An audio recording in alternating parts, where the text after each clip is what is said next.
Sarah, thank you so much for saying yes to being on the podcast today. Welcome. We're so glad that you're here. Thank you. I'm happy to be here too.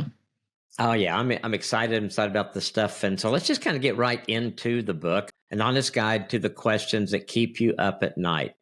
So, boy, I bet everybody can identify with that. Yeah. I can.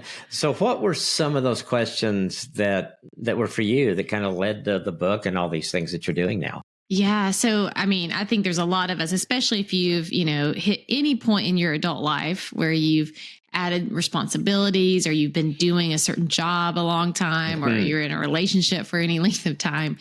For some reason, waking in the middle of the night seems to be the best time to do mental aerobics around things that worry us or the fears that we have. And so for me, I would just wake up in the night and I would use that opportunity to really think about a lot of questions like, is everyone happier than me?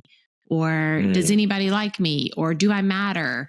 Or will my family be okay? Just a lot of questions to just worry about in the middle of the night. That's what was keeping me up. Yeah. And I think that it's interesting, the things that do come to our mind. I think sometimes it's maybe the circumstances we're going through, if there's a crisis or something like that. The things you were talking about were just kind of things that I think we all deal with at some time or other, right? Yeah, absolutely. I mean, I think it's just when our brain gets quiet and there's no other distractions. That's why probably the middle of the night that it happens often. But, I think it's the internal things a lot that comes out. Yes, sometimes there's external circumstances that we really wrestle with that we're walking through, but sometimes it's those questions that even if you've ever raised a middle schooler, they're asking the same questions. Do I matter? Yeah. Where do I belong? Does anybody like me? Who am I? All those kind of questions about ourselves. We just tend to highlight those at different seasons of life. I think that's so interesting that you said that, because I have as we were talking before we went live, I have a 14-year-old granddaughter, and you've got girls that kind of right about there also. Yeah. And that those are the questions that I hear that they deal with. And yet I think they're questions that a lot of us deal with just because the different season of life we're in. Do you feel that way? Yeah. I mean, I think we all almost the same. Yeah, we cycle through. I mean, I can remember being just graduating college and asking those same questions. When you've gotten to any sort of maybe life change, I can remember again asking those questions when I had my first daughter. We had been married for a handful of years and then, had our first child, and all of a sudden, who am I? Was this everything I was supposed to be doing? And why am I here? Like, you just start asking these questions again. So I definitely think it lends itself to different seasons of life to really sort of wrestle with those questions. Yeah. And I think it almost, when you talk about seasons of life, I think it almost fits as we enter into, from we went from no kids to kids, like what to do there, and then empty nest and just things like that you kind of take maybe inventory a little bit and you want it to be good, but sometimes it can be a little difficult to kind of work through those things and get to where probably God wants us to be at that stage of life.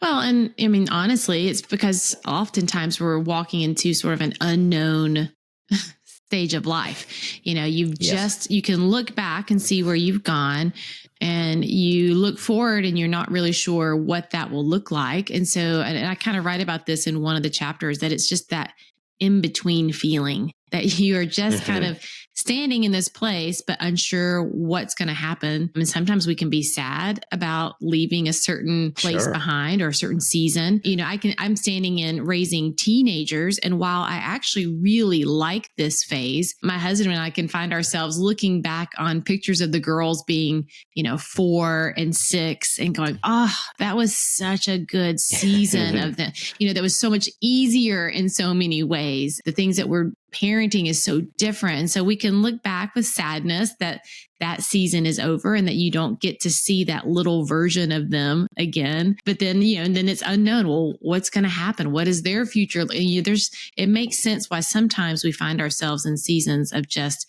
wow, here I am, but I'm not really sure what's next. And so we can have a lot of anxiety around that because it's just unknown. Yeah, it is. It's new waters, and we don't get practice seasons where we go through it. As I tell parents all the time, you're doing a pretty good job because you didn't get a practice child. Right. I mean, you're learning on the fly, and that's okay, and you can do that. So in the book, you talk about feeling stuck in midlife. What's that feeling, and what was contributing those just for you? So I think people can identify with that. Yeah, I feel like for so much, it's sort of like where you think you're working towards something, and then you get there and you go, "Huh, this is not really what I thought it would be like, or where I wanted to go." Or maybe you're working on a certain thing. Like for me, it was, working on certain achievements and then feeling stuck in them. I'm just not Hmm. getting there. And not being able to celebrate that. Maybe it's about the progress. It's that cliche about the journey, I guess. But it's like, when we feel stuck, we can't see really where we've come, like where we started and where we've been, where we're going. We just look at that end goal and go, oh, but I'm not there. I'm not there. And that can cause us to feel stuck. For me, a lot of my own perfectionism played into that Hmm. feeling. Oh, I Sure. should have, executed it this way, or been this successful by this point, or it has to be this right way. And that left me feeling quite stuck with where I was and not being able to celebrate really sort of the progress that I've been making in life. What helped you get unstuck? Yeah. I think it's kind of funny, but just forward motion, like motion in a sense, helps. So recognizing, oh, I am doing some things towards this, because it's easy to think like you're paralyzed. Oh, I wanted to get here and I'm just standing still. But making any sort of steps forward is actually moving the ball forward, and you're moving, you're not standing still. So like, for me, I felt like I had this like goal. Let's boil it down to something very practical, like weight loss. Oh, this is, in midlife, Yeah. I'm aging. I cannot stop the train from aging. This is where we're going. Right.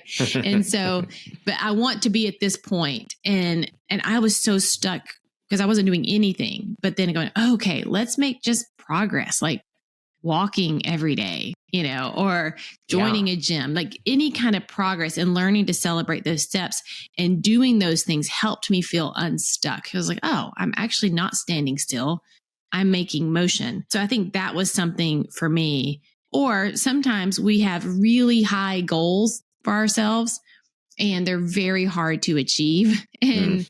And for me, part of that, so that I could feel like I was making progress instead of being stuck in a goal, I would just cut the goal in half. So like I have a friend who, when I was working through this, she really wanted to read books. Again, a very practical goal, but she was like, I just feel like I'm not developing enough as, a reader. I want to be a reader. I want to do these things. But she was like, I'm going to read, 24 books this year, like 2 books a month. And I was like, whoa, whoa, whoa, just like cut it in half. Like shoot for one book a month. Like just make those goals more doable. I think makes you get to the end of the day. You're like, oh, look at me. I just read that book and I didn't have to go, oh, I didn't read 2 books this month. Like give yourself some opportunities to get unstuck in that way. Yeah, that's so good, because I think when we set a goal, it's something we want to achieve and we think, oh, it'll be so good when we achieve it. I read 24 books this year and, all that. And then when you get 3 months in and you've read 3 books instead of 6, right, then you feel almost like you failed. And so I think there's so much wisdom in being more realistic. I think it's what you're saying about goals, and then able to celebrate that. Just because she went from 24 to 12 did not mean she failed. Right. She still read more than she would have, right? Exactly. Right. And that a lot of people will. So I think that's really good, of being just more realistic and then being able to celebrate that. Like you said, that is good. And that is an accomplishment to have done that, whatever it is, whether it's reading books, it's losing weight, it's growing in your faith, whatever it is, be realistic about it. And I think that's really good. And I think also one thing that I thought you said was so important too, is when you talked about when we're stuck, is those small steps. Mm-hmm. Because I think sometimes we feel like, well, I got to make the big jump out. And the big jump sometimes just doesn't happen or is not there. And being able to say, okay, like you said, what is one thing that I can do today that moves me forward? Because I agree with you. I think use the word stuck. I think when you're stuck is when you're not moving. You're just kind of there and you're just not doing anything. Stuck and motion, I love the way you put that, is just really, that is progress. Right.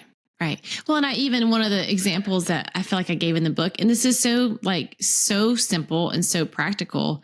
Sometimes we just need to create brain space in order to figure out what that motion needs to be, what those steps or those action points need to be. And for me, I found that I just need to clean out some physical clutter so that my mental clutter could sort of clear out. So I would I'm just going to clear out this, closet drawer. And then I'd find myself feeling a little more energized to figure out the actual things that are making me feel stuck. I mean, that closet drawer is not making me feel stuck in life, but clearing out that physical clutter helped me sort of sort through the mental clutter that I had around feeling stuck. Yeah. It's kind of like it was an obstacle. Yeah.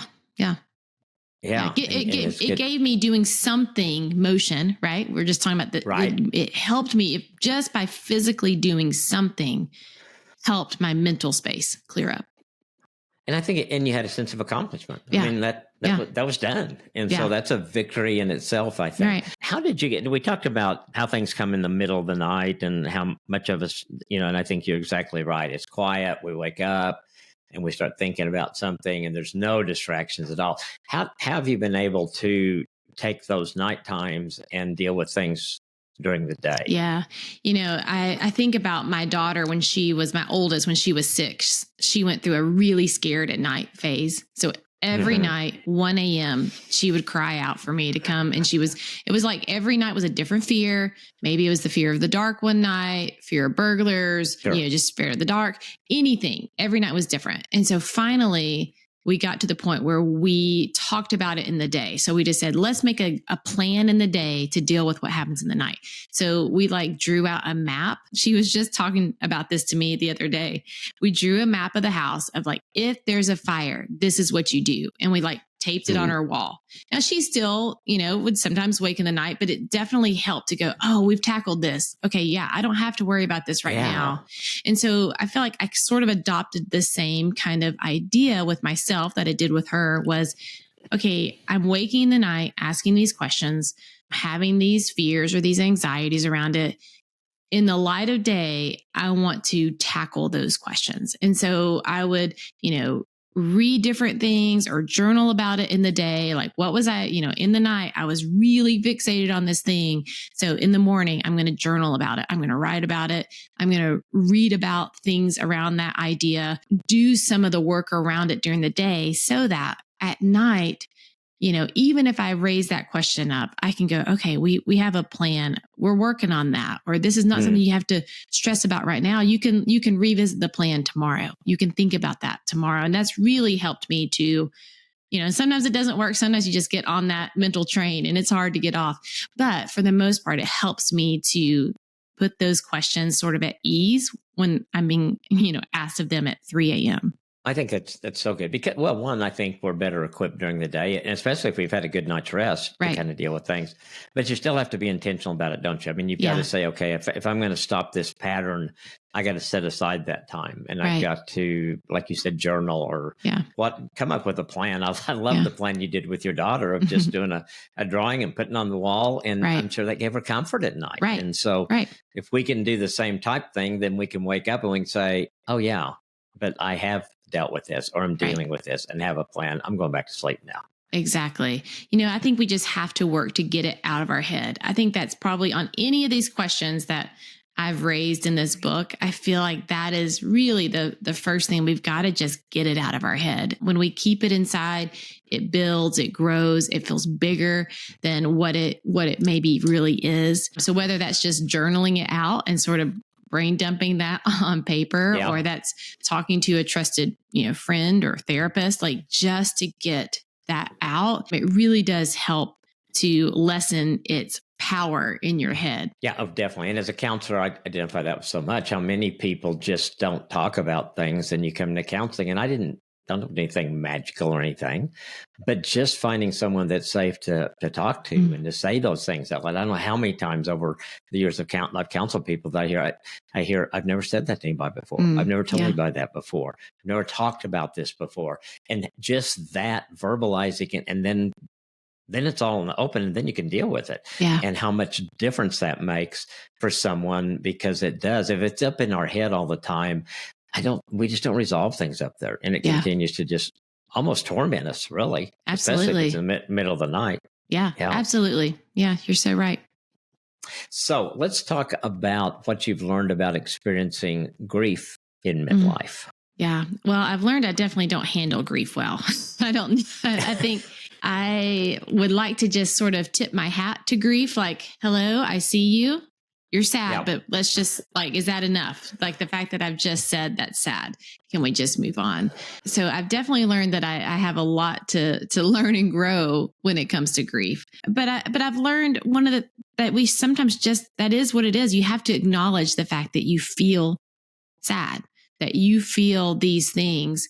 You don't need to stay there. That's one of the things that I feel like I'm learning. You don't need to stay in it. You need to allow yourself to feel that. So for instance, again, I know at the risk of sounding so vain, but I do feel like for women, especially in their midlife and their bodies are changing and you're reckoning with aging, that has been a big, hard thing for me. So I've learned to, in the moment when I'm, trying on clothes and they don't fit anymore and recognizing that, oh, I just don't quite look like I used to look, learning to just go, it's okay to be sad about that right now. It is okay to just even cry about that.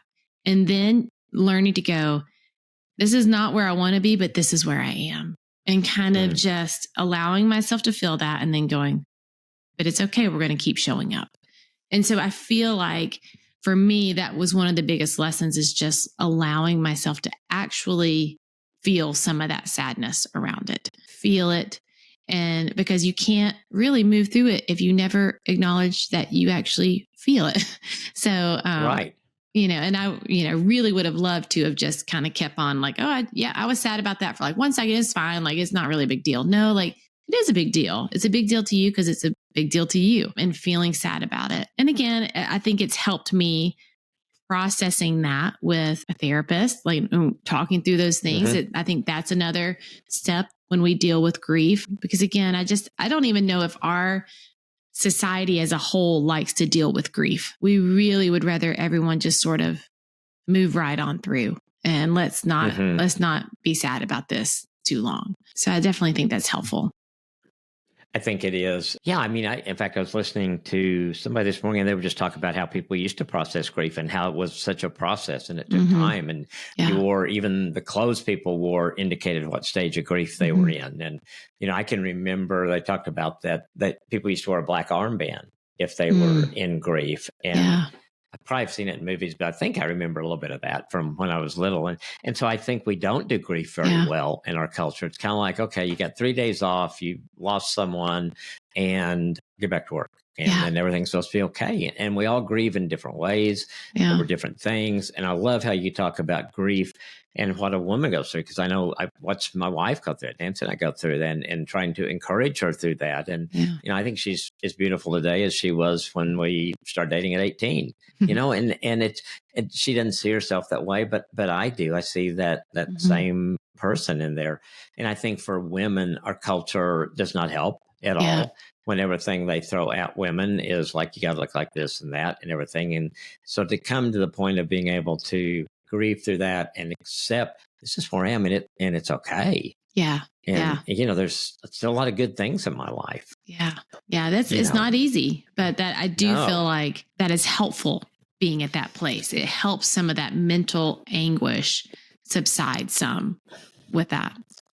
And for people to know that we grieve anything that doesn't go the way we thought it would or wanted it to, it's going to be grief. And so, it's not just when someone dies or something like that. It's really can be aging, can be a divorce, it can be just anything, loss of a job, loss of a spouse, all those kind of things that can be really difficult for us. And it's so important. I love what you're saying about it. Just we got to give the time to do that. And I tell people all the time, they say, am I okay with grieving? I said, don't let anybody tell you how to grieve. I said, if you get stuck, and you stay in a place for a long time, then we can talk about getting out of it. But everybody has their own way of grief. Absolutely. And like you said, I think in our culture, it's easy to say, I'm over that. Or that, but we may not be. Absolutely. And, and we don't know what to say to each other. That's a factor. There's just a lot that makes it hard. I think we have a real, and I know this is true for me.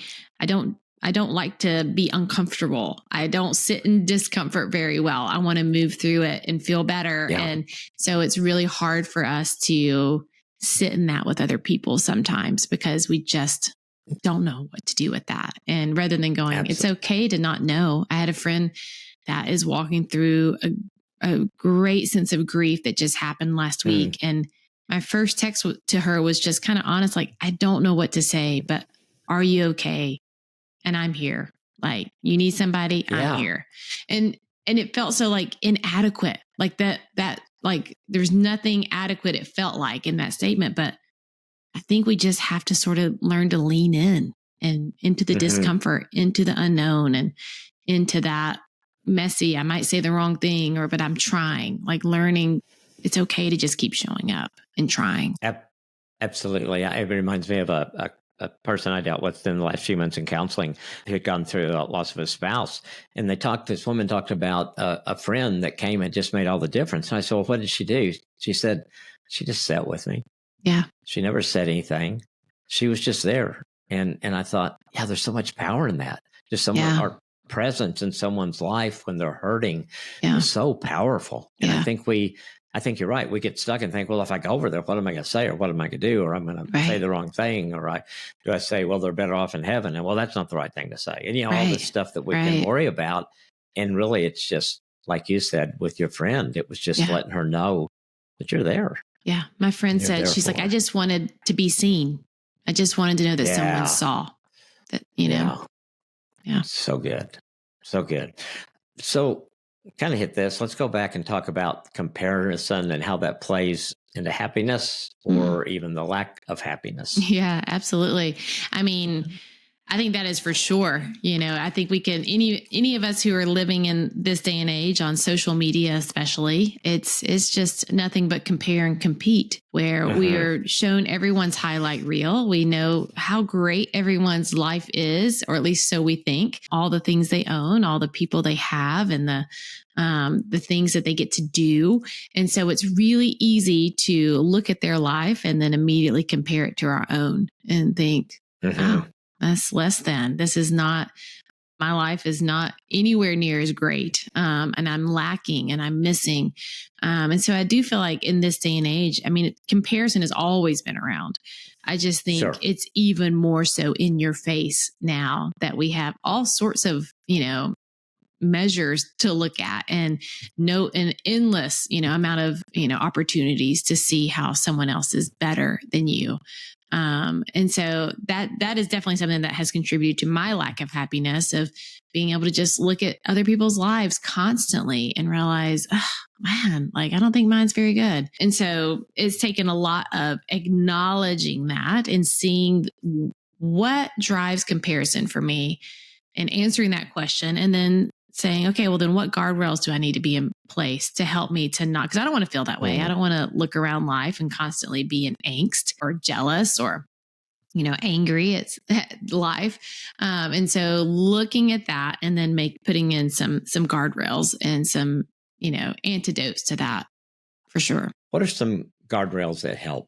Yeah. Well, with social media, for me, I took about a 4-month just, fast from it. I just took it off my phone, didn't even check it, didn't look at it. And that was, and leaned into the people that I wanted to know about their lives, the people that were in my life. That was an interesting thing to think how big we sort of think our lives are, how many people we think we're connected to. But then when you take social media out of it, you realize how small, in a good way, your life is, the amount of people that you're connected to.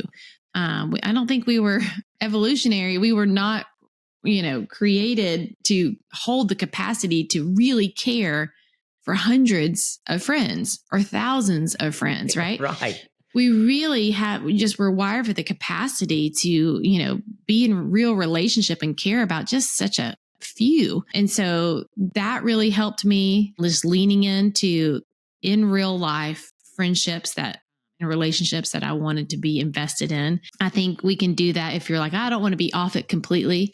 I think you can mute certain voices that really drive your angst. If you find yourself constantly angry every time someone posts something, or, jealous of what they're posting, just simply mute them. You don't have to unfollow them. You can just mute them, and you don't have to see what they post. I feel like that goes a really long way, just doing that sort of thing. So I think those are probably the two main things that really help lessen the need to compare online.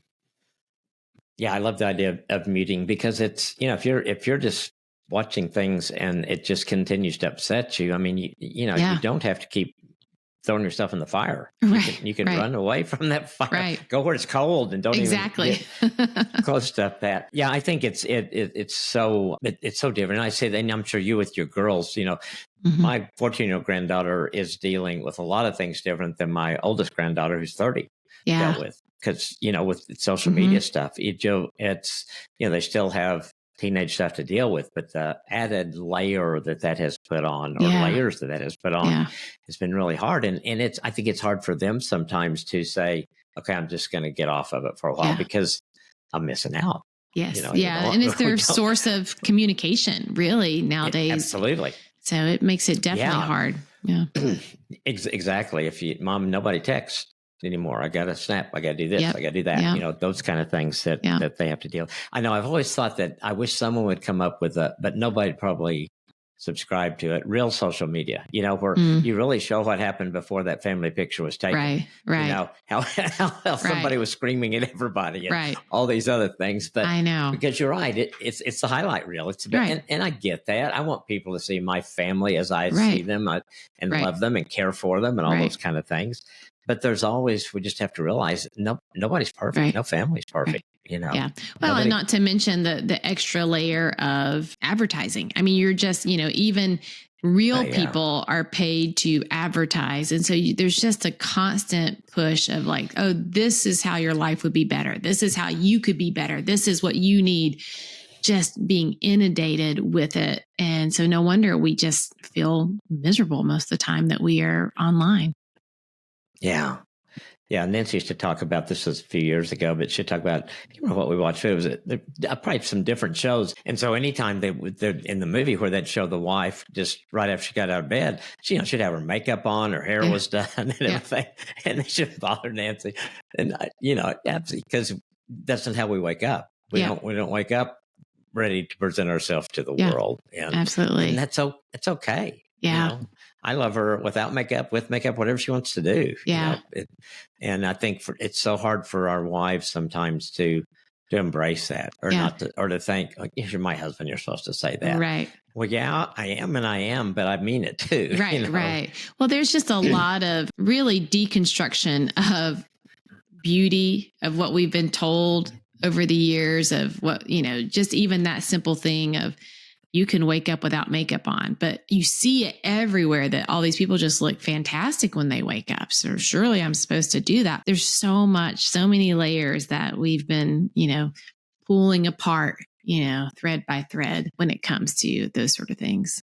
Absolutely. And it's fine to wake up without makeup.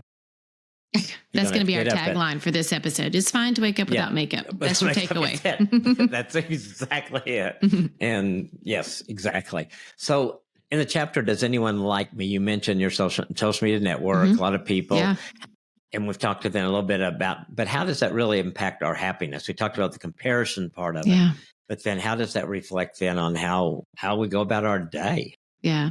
Well, I really feel like everything that I've read about happiness, it really comes down to that connection is the root of happiness.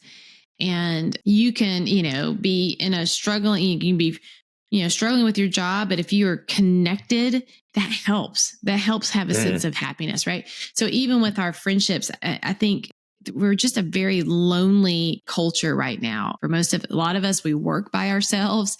We're no longer running into people, in the office kitchen or in the cubicle next door because we work remote. There's just a lot of reasons to be lonely. Even social media, what we're talking, it's easy to like, I know what's going on with him because I see his social media, but do you really know what's going on with him? And so there's a level of feeling like people don't really know you. They're like, well, they don't know that I'm actually very sad about this thing. And so we feel very lonely, like we're just not known. And so I think connection really is the root of happiness, that the more connected we can be, not only with ourselves and how, how we're feeling, what we're doing, but connected to other people. I think that's really what goes a long way when it comes to happiness. I think so too. I think because people, we're made for relationships, and I think too when we talk about happiness, I just think of the Apostle Paul when he was in prison, and he talked about his contentment. Kill me, okay.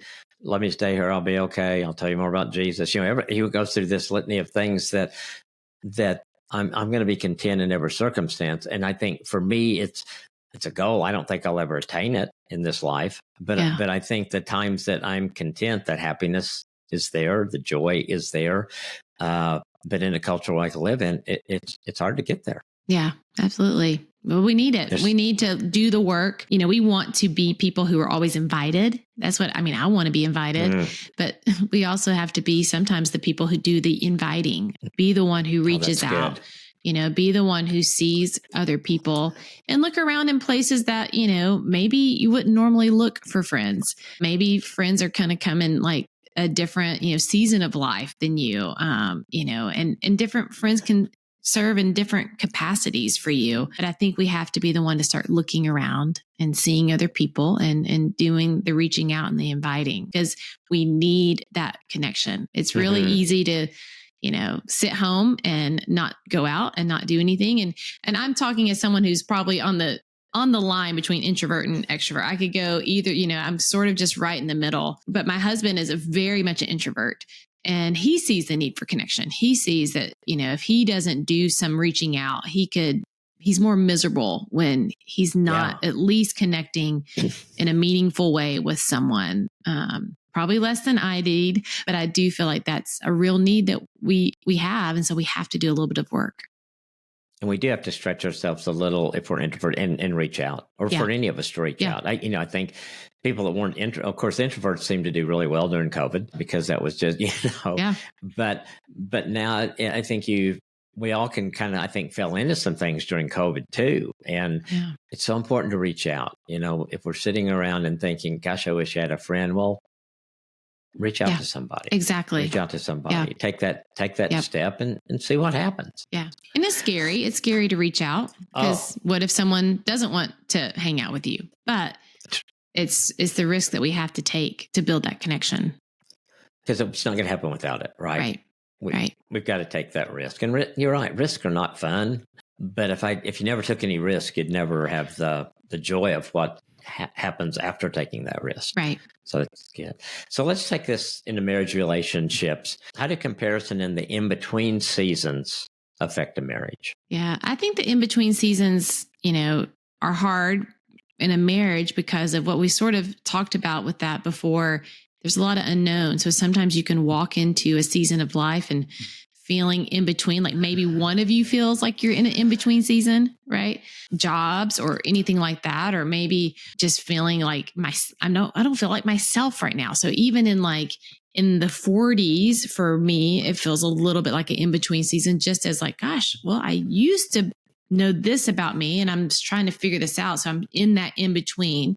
I think it's important to just keep showing up together and having honest conversations and allowing us a place for curiosity, to ask questions and to be curious about why you feel this way or what you want in life. And then keep showing up.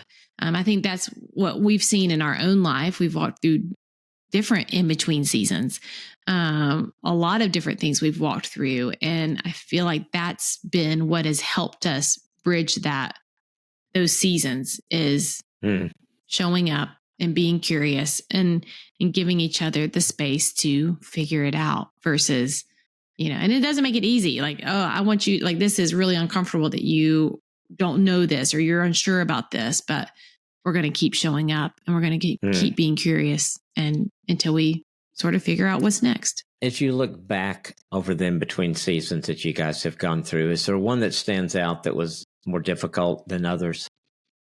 For sure, it's usually related to work. My husband years ago went through a really leaving a business to start a business, but that one failed. So then you're standing there in between of like, oh well, now what? Yeah. And so that one was probably the hardest one that we walked through.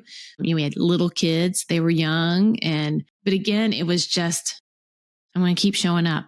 I'm going to keep showing up, and we're going to figure out what's next if we just keep showing up for each other and showing up with kindness and grace and honesty, like even talking about going back to what we talked about, being honest about how you feel. But it was to keep showing up and doing some work together in that.